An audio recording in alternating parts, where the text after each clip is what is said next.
आज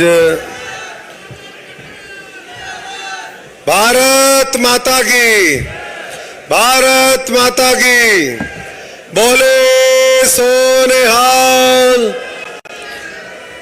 आज रानिया में आयोजित विजय संकल्प रैली के इस मौके पर हमारे बीच में हम सबका मार्गदर्शन करने के लिए, आशीर्वाद देने के लिए यहाँ पर पहुंचे हरियाणा के पूर्व यशस्वी मुख्यमंत्री और आज करनाल से जो सांसद का चुनाव लड़के बड़ी जिम्मेदारी के साथ हरियाणा की तरफ से एक देश के लिए जिम्मेदारी निभाने का संकल्प लेकर के जो आगे चल रहे हैं आदरणीय मनोहर लाल जी, और सामने बैठे मेरी बहुत ही सत्कार योग्य पिता समान बुजुर्गों, नौजवान साथियों, माताओं, बहनों, जितना ही कहेंगे जो सारे साथियों ने बात अपनी रखी कि पिछले 10 वर्ष में लगातार नरेंद्र मोदी जी के नेतृत्व में, प्रदेश में मनोहर लाल जी के नेतृत्व में और आज नायब सैनी जी के नेतृत्व में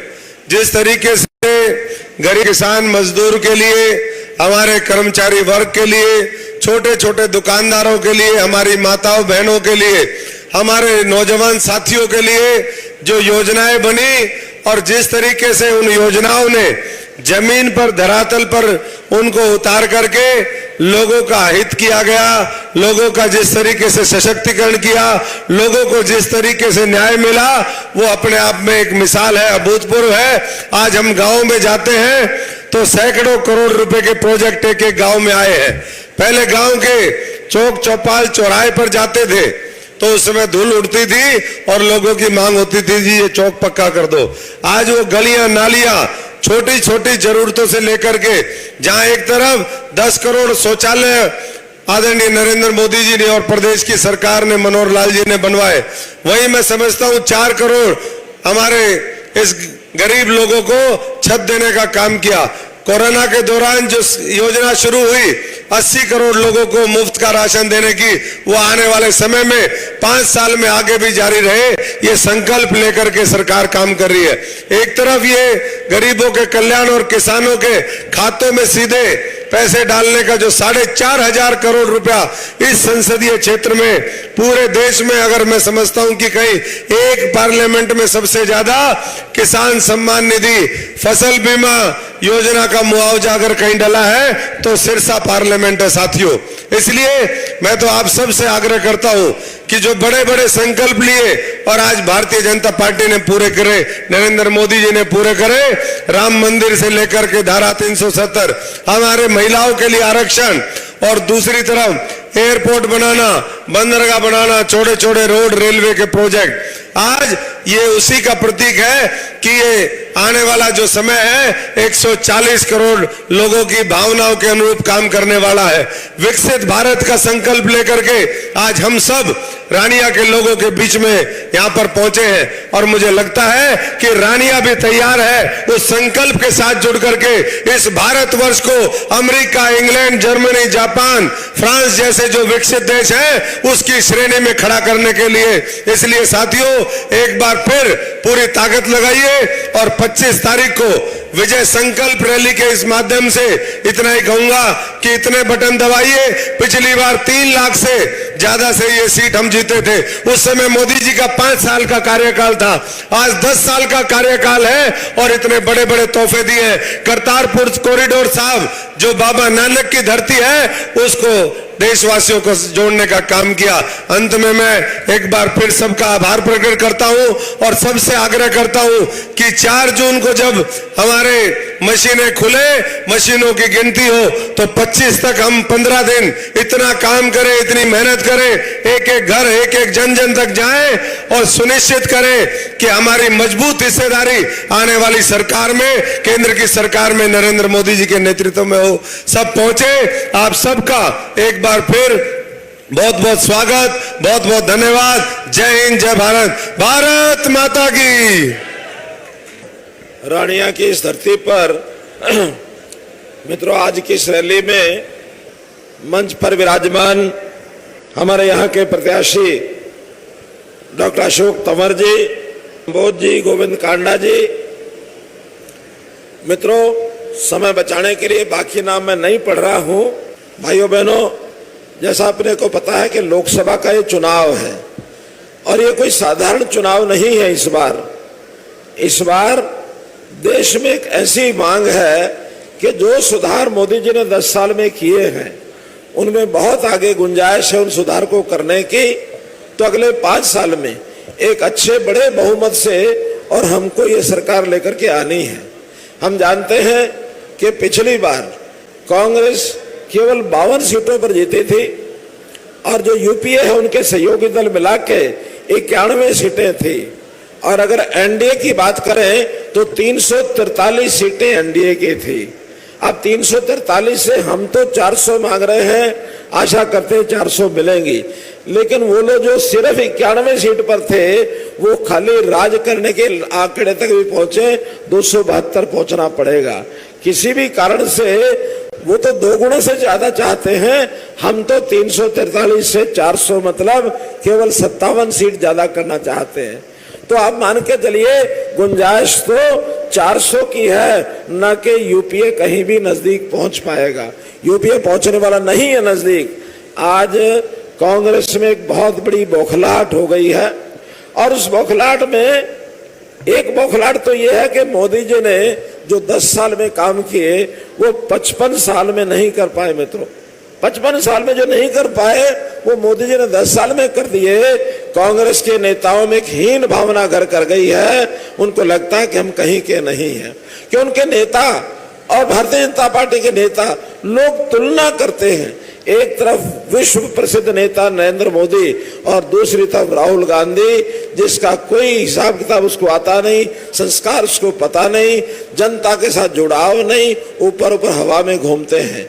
मित्रों, इसलिए मैं ये आपसे अपील तो करने आया हूं कि और रतिया की हो अथवा टोहाना की हो, पूरी आवाज आपकी अशोक तंवर जी लोकसभा में उठाने वाले हैं। और इस इलाके में विकास के कामों के नाते जो पहले हो रहे हैं वो हो गए हैं, मैं आज उसको गिना नहीं रहा हूं। लेकिन आगे जितने काम रुके हुए हैं, चाहे उस केंद्र सरकार के हैं और चाहे प्रदेश सरकार के हैं, क्योंकि प्रदेश सरकार के नाते यहाँ जो पानी की बातें, यहाँ जो घग्गर वाटर के जो डिस्ट्रीब्यूशन के विषय, बहुत से विषय हमने किए हैं, लेकिन आज कुछ बाकी बचे हुए हैं। रास्तों के विषय, ओटू झील का विषय, कई विषय ऐसे हैं जिनको निश्चित रूप से हम आगे कराने वाले हैं। और एक बात, एक विषय बार बार आता है कि बहन सुनीता दुग्गल सांसद है यहाँ, मैं आपको वादा करता हूँ प्रदेश सरकार में चंडीगढ़ बैठने वाली है, ये वहां जाकर के आपके काम कराएंगी।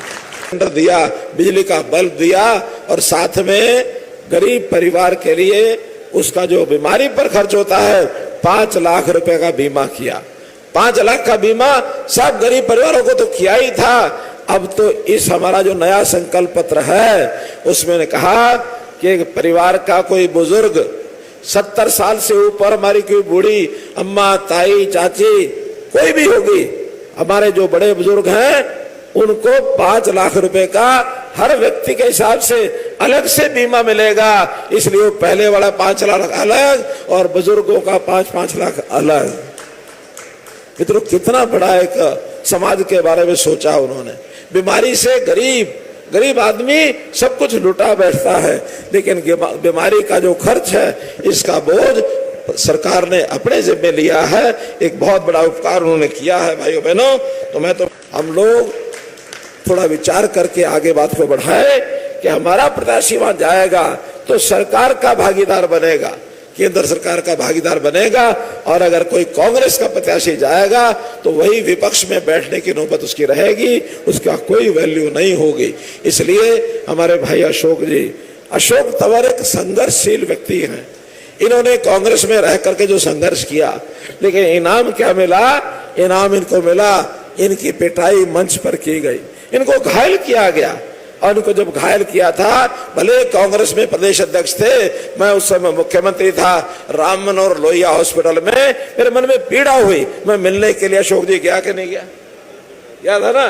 मेरे मन में तो उसी दिन से ही आया था, ये बहुत एक ऐसा व्यक्ति, बहुत पढ़ा लिखा डॉक्टर, कांग्रेस में कहीं फंसे हुए थे, उसी दिन से मन में आया कि एक ना एक दिन अशोक तंवर हमारे साथ आके खड़े होंगे। एक तो इनका व्यक्तित्व तो अच्छा, दूसरा मेरा थोड़ा सा लगाव इनसे और भी था भाइयों, वो मैं आपको बताता हूं। मेरा एक लगाव ये है कि इनके माता जी मेरे गांव की हैं, मैं इनको अपना भांजा मानता हूं। हालांकि रिश्तेदारों के नाते से हम नहीं करते, लेकिन अच्छा व्यक्ति भांजा भी हो ही सकता है। अगर अच्छा व्यक्ति भांजा हो जाए तो उसको जनता अगर आगे बढ़ाए तो मेरी अपील में कोई दिक्कत तो नहीं है ना, आपको कोई दिक्कत नहीं है ना। तो मेरी अपील है, इसको आप स्वीकार करें कि जो भी कुछ कांग्रेस ने बिगाड़ा है उसको नरेंद्र मोदी ठीक करेंगे और आगे देश और दुनिया में अपना नाम आगे बढ़ाने के लिए और देश की जनता को हर प्रकार का लाभ पहुंचाने के लिए, चाहे वो गरीब व्यक्ति हो, चाहे महिलाएं हो, चाहे युवा हो, चाहे किसान हो, बहुत ऐसी ऐसी बातें सोचते हैं, हम भी हैरान हो जाते हैं।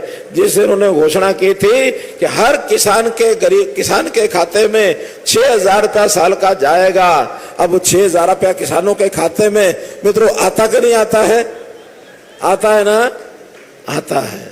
उन्होंने 6,000 के बदले हमारे से लिया कुछ नहीं है, लेकिन एक किसान है, उसकी मजबूरी है कि उसको बिजाई करनी है, उसको खेत जोतना है, उसके खर्चे ये थोड़े थोड़े उसको मिलते रहें ताकि अपनी उपज को ठीक से करके मंडी में बेच सके। भाइयों, सेंटर ने बहुत काम किए, वहीं प्रदेश ने भी। हमने 9.5 साल में जो काम किए याद करना बहुत जरूरी है। आज हमारे समय से पहले इस प्रदेश के अंदर नौकरियां बिकती थी, नौकरियों के रेट लगते थे, या अपने भाई भतीजे, क्योंकि यहाँ के राज करने वाले लोग तो पहले भी आए हैं, उन्होंने नौकरियां दी हैं, तो अपने वही 500-700 परिवार, 1000 परिवार होंगे, उन 1000 परिवारों से बाहर निकलते नहीं थे। चाहे वो सांसद का परिवार हो, एमएलए का परिवार हो, मंत्री का परिवार हो, या उनके चहेतों के परिवार हो, ढूंढते थे, पर्ची आती थी, नहीं तो अपने एमएलए को बांटते थे, चलो भाई 5-5 नौकरियां तुम ले लो, इस प्रकार से बटाई होती थी। हमने आने के बाद योग्य उम्मीदवार है वो सरकारी नौकरी पर जाएगा, उसके बिना हम किसी को भेदभाव को नहीं मानेंगे।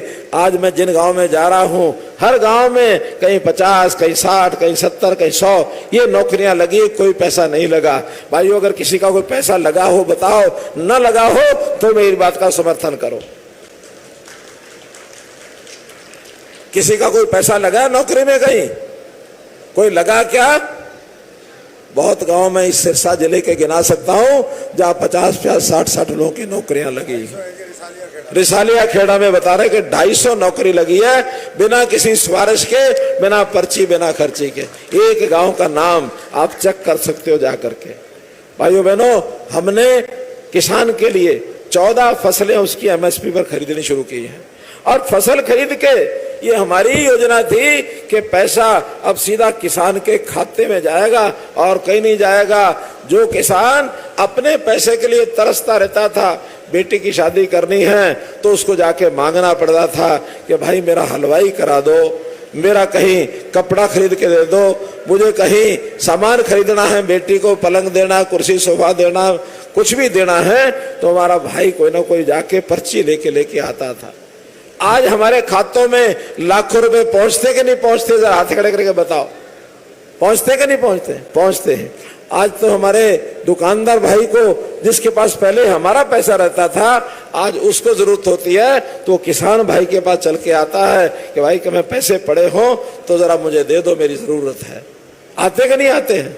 आज आप बादशाह बन गए हो, राजा बन गए हो भाइयों, तो ये किसानों के लिए मोदी जी की सरकार से अच्छा कोई नहीं सोच सकता। हाँ, कुछ लोग ऐसे हैं जिनको ये तकलीफें बहुत तंग कर रही हैं, उनको लगता कि इस सिस्टम को कैसे डिस्टर्ब किया जाए, खराब किया जाए। किसान का चोला ओढ़ के जगह जगह खड़े हो जाते हैं, असली किसान नहीं है। वो चोला ओढ़ के खड़े होते हैं कि हम किसी की रैली को डिस्टर्ब करेंगे, किसी नेता का विरोध करेंगे। कुछ लोग खड़े हो जाते हैं, शोर मचाते हैं, लेकिन समझदार समाज के लोग कहते हैं कि कोई नहीं, इनको छोड़ दो, छेड़ो मत। और इस बात का हमें लाभ कितना हो रहा है मैं आपको बताता हूं। एक गांव में अभी मैं असंध इलाके में गया, वहां के 10-12 नौजवान कुछ और दूर के लोगों को ला करके वहां सड़क पर खड़े हो गए। खैर किसी तरीके से रास्ता थारा हमारा निकल गए। बाद में उस गांव के लोग आए कल को जो 15 लड़कों ने वहां बदमाशी की थी, उसके बाद सारा गांव अब एक तरफ हो गया है, सब वोट आपको देंगे, सब वोट आपको देंगे। वो तो हमारा फायदा कर रहे हैं। जगह जगह अगर 2-4 जगह ऐसा विरोध हो जाएगा तो जिस गांव में विरोध होगा, थोड़े विरोध करने वाले हैं, ज्यादा उनके खिलाफ खड़े होने वाले हैं। उनको सपोर्ट करने के लिए हमारा जो विरोधी दल कांग्रेस पार्टी या कुछ अन्य दल भी हैं जो उनको सपोर्ट करते हैं। अब उनको अन्य दलों को तो सपोर्ट करने के लिए कल एक किसान नेता ने खुल करके प्रेस कॉन्फ्रेंस कर दी कि हम इनको चुनाव में सपोर्ट करेंगे। और वही किसान नेता जो अपने आप को कहता है, आपको अगर करना ही है तो चुनाव लड़कर के मैदान में आओ, अपनी बात पार्लियामेंट में, विधानसभा में कहो। आप जीतोगे तो अपनी बात को मना सकोगे, लेकिन आपको अगर वोट नहीं मिलेंगे, केवल शोर मचाने के लिए आप आओगे, उसका कुछ नहीं होना मित्रों। तो मैं तो यही बात कहूंगा कि आज भाइयों बहनों 25 मई का दिन चुनाव का, वोटिंग का दिन है। उस दिन हम अपने आप को, अपने परिवार को, पड़ोसी को, साथ काम करने वाले लोगों को जागृत करें कि कमल के निशान के सामने वाले बटन को दबाकर मशीनों में इतने वोट डाल दो, इतने वोट डाल दो कि 4 जून को जो ईवीएम मशीन है वो भी सोच में पड़ जाए, घबरा जाए कि कमल, कमल का फूल, कमल का फूल निकल रहा है। आप ये करेंगे निश्चित रूप से। हर एक पोलिंग बूथ पर जिताने की बात आप ध्यान रखें, बाकी सब छोड़ दें।